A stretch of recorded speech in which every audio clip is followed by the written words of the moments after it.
This is EuroHooplife and Bennett Davison. We're here interviewing Harold Ridgeway. We're talking about his experience in 2018 in Mongolia. Harold, thanks for joining us today. Thanks for having me. Awesome. Well, we just want to be able to leave some breadcrumbs for some future basketball players. We've really focused on past players' experiences on certain teams so that future players can better inform themselves, and agents, wives, family members can inform themselves specifically on what the city life is like, the gym and the basketball situation, the facilities, and at the same time, how reliable are they with their finances and contracts and that type of stuff. So let me just dig right into it. What year did you play? What country? What was the team name? Give me a little bit more in-depth information on that Mongolian team you played for. I played for the team in Mongolia, and it was called Hungard, but in America, it was basically called like the Sea Lions. I played this year, January 2018, and that was it. That was this year. And when did you finish? You just got back what month? I stayed out there from January to March. I came actually I was there like within mid-season. They called me to come visit. Okay. So let me ask this: when you got off the flight, you got the flight, you showed up at the airport. When you arrived in Mongolia, was there someone there waiting for you? What was the service like? Did they take you to a hotel, an apartment? Did they feed you? Did you feel fairly welcome when you got there? I felt welcomed. It was a little bit of a culture shock because the past years I had played, I had always been in Australia, which is they speak English in America. So when I got off the plane, it was really much a culture shock. I couldn't really speak English to people. Couldn't really, So when I got off the plane there, I got a Facebook message from one of the guys on the team who spoke American. He picked me up from the airport, and he took me to where I was going to be staying, which was an apartment. Nice. So you guys shared an apartment, a little 2-bedroom or something like that? Yeah, it wasn't really the best living. It wasn't really the best living for me. I stayed with the other import, and we also stayed with like the coach and like 4 other players in like a 2-bedroom house. Okay. You can ask any international player. Some situations are better than others. I mean, there's times when we barely even have a TV and cockroaches are running across the floor because it's down in Dominican Republic or something. So, so let me ask you this: when you were there, you spent a couple months there. What was the team like? What was the facilities? What were the fans like? Give me a little more in-depth situation about the city, the team, the facilities. So I was in the capital of Mongolia. Mongolia is really not a big country. So the team, when I got there, all the teams, it was 8 teams in the league, I think, and every team we shared the same gym. So we probably played each team twice. We shared a gym. It was really cold out there, probably the coldest place I've ever been in my life. It was -40 some nights. Wait, you said wear like -40? Yeah, -40 degrees some nights. I think Ulaanbaatar is like the coldest capital city in the world. So make sure you got a couple layers of thermal underwear, gloves, hats, and all that stuff with you. Yeah, it was an experience, especially being, from Chicago. I thought, Chicago, that's cold. But Ulaanbaatar probably was the coldest city that I've ever been to. Like, you come outside and just the wind would just hurt your nose, hurt your face. Like, it was brutal there. So now in these teams, and you said there was 4 teams in the capital? It was 8 teams. So like it was imports all around the city, like all around the city of Ulaanbaatar. We all played in the same gym. It was like a pretty big facility. Now, do you guys share practice facilities and all that, or do you have individual practice facilities? We had individual practice facilities. Like sometimes we would go to like a school. It was different places every day, so we didn't really practice in the same. It was really kind of like unorganized. Really, like we'll be in the room and they'll just tell us like, "Yo, we had practice." Like they just found out a half an hour ago. Yeah, I'll be watching Netflix or something, talking to my family, and next thing you know, I hear a knock on the door like, "Yo, we got practice." Okay. Now let me ask you this: how did when you were out there? Did you sustain any injuries? Did like any ankle twists or bumps and bruises? How were the rehabilitation issues handled out there? Um, unf- thank God I didn't have any injuries, but I'm pretty sure they didn't have anything for that. They probably would have just sent you back home. Or throwing some ice on it or something? Yeah, pretty much. Okay. Well, let's get into the kind of the contract situation. I just want to kind of give family members an idea of what it would be like getting over there. Would you say it's fairly family friendly? Would you want to be over there with your wife and kids, or is it a place where you would be like, nah, you guys stay here? It's just, what would you recommend for other players and families? I don't. If I was in an apartment by myself, I probably would bring my family. It's really not. I wouldn't say it's like dangerous or anything there. I would just say it's just like, I mean, it's just really cold, you know. I would have to bundle You're my there for son up. basketball.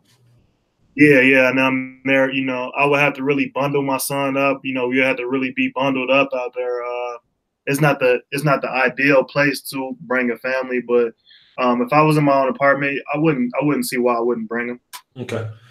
Well, let's get into the contract stuff. A lot of teams, there's certain countries that are known to have a reputation for delay in payments. How were the finances? When you got there, was there any kind of 1 week delay, then 2 week delays, anything of that nature? How reliable were they with the payment schedule? They was pretty reliable on the I must say. I was paid like $2,000 when I first got there.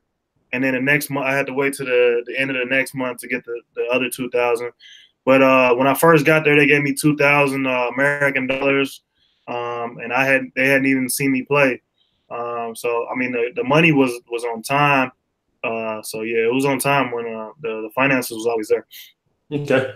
Yeah, and like I said, we're going to go over three topics, and one situation is going to be the living situation. How do they treat the players? Is it something that you bring a family member over? What's the city like? What's the gym? What are the facilities like? And then it comes down to what the payment schedule is. Anything you'd like to leave anybody for advice? You just played for them 2018 from January until what, the 6 month season, 7 month season? Yeah, yeah. Well, anything you'd like to leave behind? Just kind of some inside information. Where would you kind of level this team situation, the country of Mongolia, as for future players? It's tough. I mean, me personally, I probably wouldn't go back. One, it was really cold. I mean, I love basketball, so I mean, the cold really didn't matter. But it's just like the cold. Then sometimes we had to walk to the gym in the cold, like to games. It just wasn't like I mean, I don't know. Like, I guess it's better than working a 9 to 5, but it just was a situation then. I mean, the food. Like, if you a picky eater.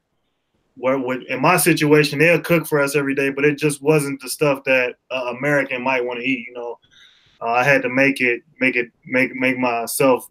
I had to eat rice. So, I mean, like, rice is cool with me, but it just was like some of the food there. Like, I actually tried horse when I was out there. Horse was actually pretty good, but it just was like some of the food there just wasn't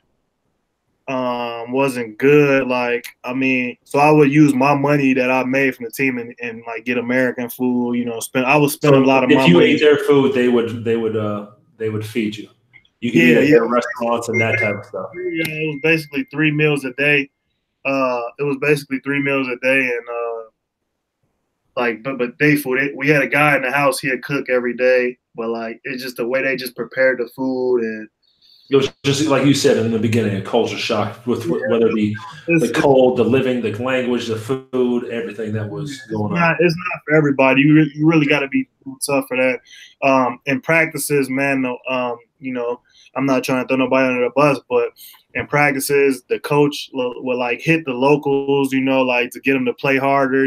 I seen him punch somebody in the nose one day. Like, it's crazy, man. Like, you'd be surprised. So, how they play basketball overseas and some of the stuff you see how they do it. It's just not for everybody. Practices, we would just run around and like we wouldn't pick up a basketball for about an hour.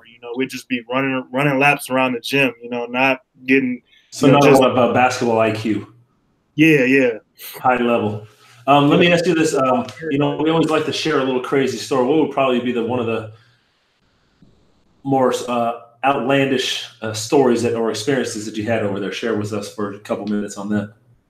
Man, a story probably me trying horse. You know, it was so I came in an apartment and it was like this big thigh, just like a big leg of a horse. You know, they got wild animals just running around Mongolia. You got wild horses, you got